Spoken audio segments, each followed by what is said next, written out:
Comedy பண்றங்கிற பேர்ல மொக்க பண்ணிட்டு இருக்கோம், ஒரு இன்னசென்ட் மாதிரி நடிச்சுக்கிட்டு ஓவரா பண்ணும் அப்படின்ற மாதிரி சொல்லியிருந்தாங்க.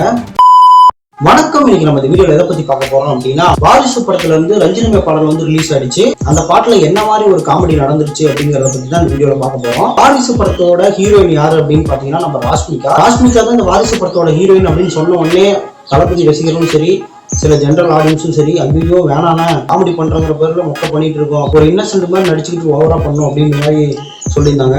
கடைசியா பார்த்தா அந்த பொண்ணு தான் வந்து ஹீரோயினா பண்றாங்க. இந்த படத்தோட ஸ்டார்டிங் பூஜையிலேயே கூட கெராலி மாதிரி வந்து பண்றாங்க அப்படின்ற மாதிரி சொன்னாங்க. அவங்க வந்து தளபதி விஜயை பார்த்து அப்படியே வந்து ஆச்சரியப்படுற மாதிரி, அப்படியே வெக்கப்படுற மாதிரி நடிக்கிற அந்த போட்டோஸ் எல்லாம் பார்த்துட்டு, இப்போ வந்து பாத்தீங்கன்னா இந்த பாட்டுல வந்து பாவம் அவங்க வந்து ஒரு ஜாக்கெட்டும் ஒரு பாவாடையும் மட்டும் போட்டுட்டு ஆடி இருக்காங்க. அவங்க எந்த ஒரு படத்தில் நடிச்சாலும் இப்படி ஒரு காஸ்டியூம் கொடுத்துட்றாங்க. பாவம் ஏன் அப்படி கொடுக்குறாங்கன்னு தெரியல. இவங்க ஸ்டில் இப்படி ஒன்று வந்தாலே வந்து எந்த படம் அப்படின்றத கண்டுபிடிக்கிறதே ரொம்ப கஷ்டமா இருக்குது.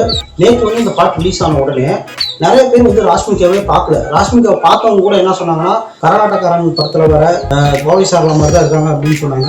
மேக்சிமம் எல்லாருமே வந்து பாத்தீங்கன்னா ராஷ்மிகாவை கண்டுக்கவே இல்லை. அவங்களுக்குன்னு ஒரு எந்த ஒரு மீனும் போடல, அவங்கள பத்தி யாருமே பேசல. ஆனா இந்த ரஞ்சிதமே பாட்டு பாடின அந்த பொண்ணு வந்து இந்த வீடியோல வந்திருப்பாங்க.